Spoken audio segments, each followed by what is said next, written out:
La faculté de médecine a depuis peu adopté l'approche d'enseignement par tutorat, qui est une méthode d'apprentissage par problème.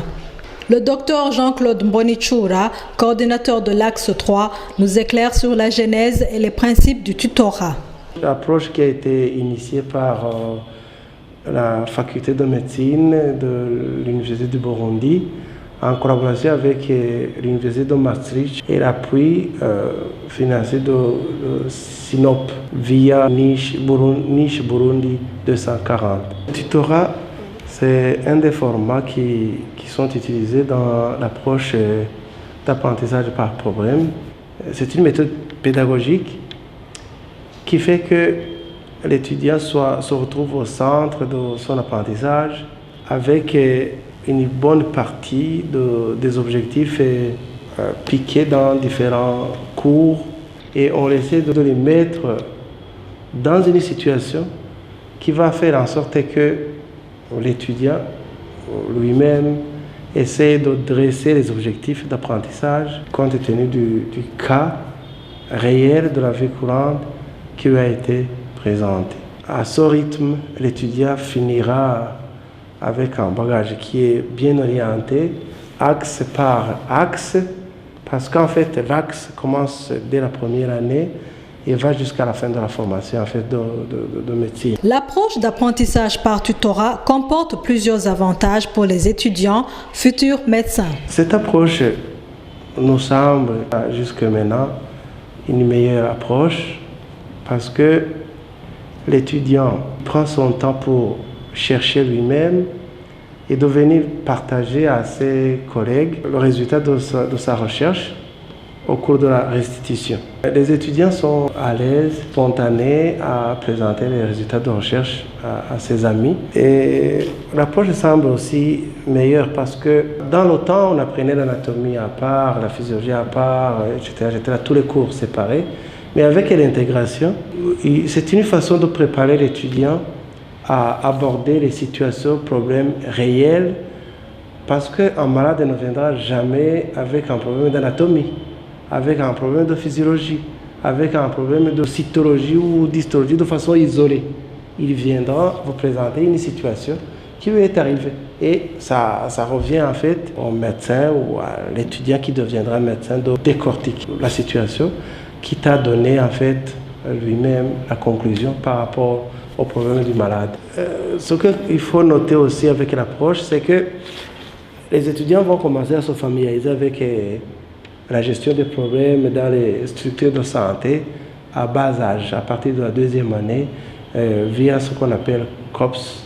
Ils vont aller vers les centres de santé, commencer par faire des stages avec des objectifs qui ne sont pas vraiment pathologiques, mais qui sont observationnels, et ils vont commencer à se familiariser avec la gestion des problèmes des malades. Il ne faut que commencer par savoir comment faire l'éducation de la santé. Et puis, avec l'approche, il y a aussi un avantage. Au lieu, par exemple, d'aller décrire l'anatomie d'un organe donné, en théorie seulement, on fait plus de pratiques, soit avec les mannequins, on montre le malade aux étudiants des structures terre à terre, soit avec des images en 3 dimensions, ce qui facilite énormément la compréhension, et les étudiants sont très à l'aise avec ça. Le docteur Jean-Claude Mbonichoura révèle les différents défis auxquels ils sont confrontés dans l'utilisation de cette méthode d'apprentissage et propose des voies de solution. Oui, il y a quelques défis évidemment qui vont avec. C'est une bonne approche, mais qui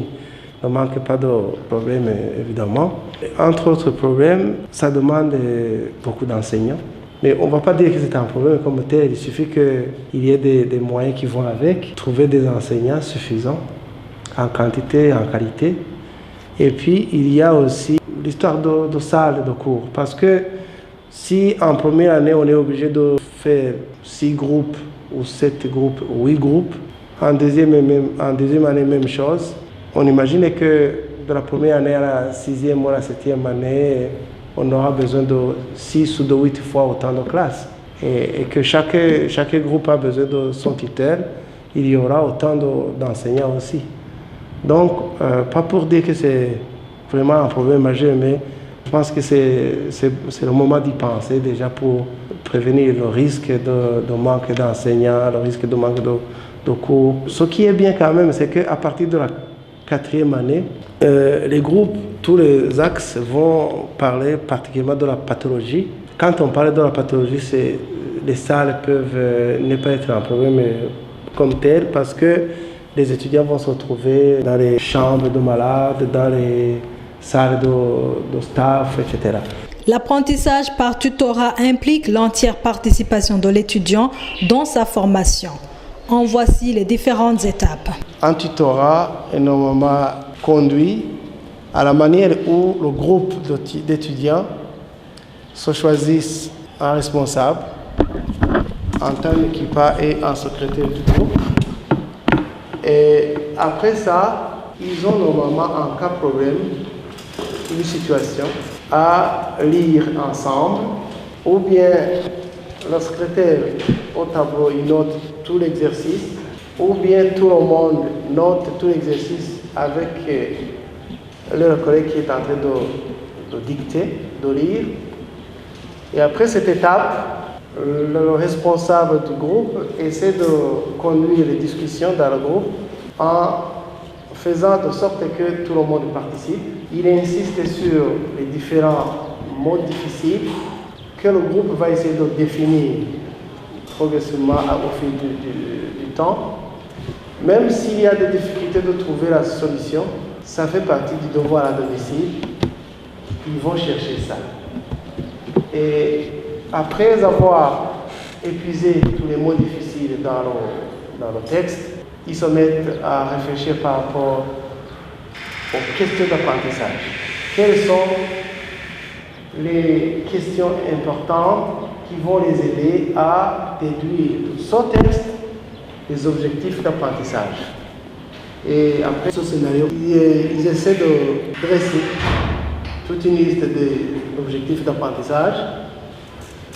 Ils discutent évidemment avec un tuteur qui est là en salle comme modérateur principal, sans pour autant influencer les idées du groupe. Il essaie de les orienter pour éviter qu'ils s'écartent beaucoup des objectifs qui sont normalement prévus par les enseignants qui ont travaillé sur l'axe. On va passer à la lecture de la situation problème pour le second tutorat. Alors, problème de Moudouga. Monsieur Moudouga, un jeune de 17 ans, a été victime d'un traumatisme abdominal avec lésion du petit intestin. Le médecin constata au cours de l'intervention que le jeune homme avait été endommagé. Il trouve nécessaire de réaliser une résection sur environ 3,5 m. À la sortie de l'hôpital, il expliqua aux parents le type d'intervention réalisée. Leur voisin vétérinaire leur raconta que leur fils risquerait de présenter des problèmes d'absorption des aliments car selon lui, les sécrétions biliaires et pancréatiques ne parviennent pas dans le tube digestif comme auparavant.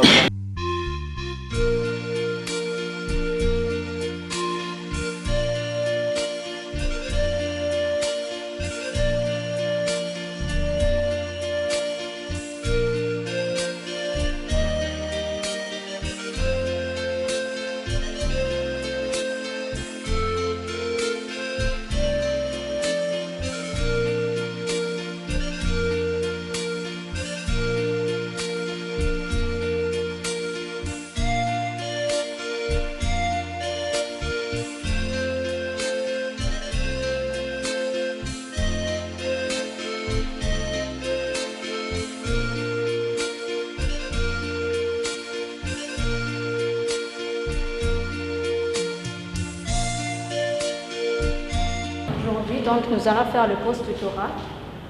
La fois passée, nous nous étions fixés des objectifs dans le pré-tutorat. D'abord, je suis la chairwoman, la secrétaire est là-bas, elle va noter ce que nous allons dire, une synthèse et le timekeeper. Donc, comme objectif que nous nous étions fixés la fois passée, nous avions celle de décrire l'anatomie du pharynx, décrire l'anatomie de l'œsophage, décrire l'anatomie de l'estomac, décrire la mastication et la sécrétion salivaire, décrire la déglutition et finalement décrire la digestion gastrique. Et comme texte, nous avions, je vais d'abord vous lire le texte pour essayer de nous mettre à jour encore une fois. C'était sur l'axe 3, nommé l'abdomen, son contenu et la nutrition. Le problème s'appelait M. Mila. M. Mila, de 54 ans, après avoir consommé un repas chaud rapidement avalé sans l'avoir bien mâché, a eu une sensation de brûlure se propageant de la gorge jusqu'à l'estomac. Après 4 heures de temps, il vomit. Sa fille, étudiant à l'INSP, pense que l'étudiant de Bac 1 de médecine peut bien expliquer ces phénomènes. Ce dernier imagine le cheminement du bol alimentaire de la bouche à l'estomac et fait savoir qu'il se rappelle des notions de digestion vues dans le cours de biologie. La digestion commencerait par la bouche. Son collègue veut alors savoir les vaisseaux, les nerfs et les rapports anatomiques des organes impliqués ainsi que les substances intervenant dans cette digestion. Donc, comme convenu dans le pré-tutorat, j'aimerais qu'on commence à exploiter, donc à exposer nos recherches en commençant par l'objectif de décrire l'anatomie du pharynx. C'est une cavité en forme demi-cylindre dont les parois sont constituées d'un muscle et de fascia. Les parois du pharynx sont attachées en haut à la base du crâne et en bas à la marge de l'ésophage. Les parois du pharynx sont attachées aux faces latérales des cavités nasales et sont aussi attachées à la cavité orale et sont attachées au pharynx. Et puis le pharynx est constitué par 3 parties. On a le nasopharynx qui est la partie située en arrière des fosses nasales. Et puis l'oropharynx et le laryngopharynx qui sont des parties situées en arrière de la cavité orale et du larynx. Le pharynx est un organe musculo-membraneux qui communique la cavité orale avec l'ésophage et les fosses nasales avec le larynx. Et c'est dans le pharynx que s'ouvre la trompe auditive. Quant aux dimensions du pharynx, le longueur et au repos c'est 15 cm, en contraction c'est 12 cm. Et la largeur c'est 5 cm et de sa partie nasale, 4 cm de sa partie orale et 2 cm de sa partie laryngée. Et aussi, quant au rapport anatomique, le pharynx, si ses parois postérieures et latérales, en arrière il y a l'espace rétropharyngien qui le sépare avec le rachis cervical et la langue vertébrale du fascia cervical. Et latéralement, il y a les vaisseaux comme l'artère carotide interne et la veine jugulaire interne. Et il y a aussi les nerfs, le nerf vague et le grossopharyngien, et l'hypogrosse et l'accessoire. Quant aux vascularisations du pharynx, je peux signaler que le pharynx il est irrigué par les artères pharyngées ascendantes et les branches palatines ascendantes et tonsillaires.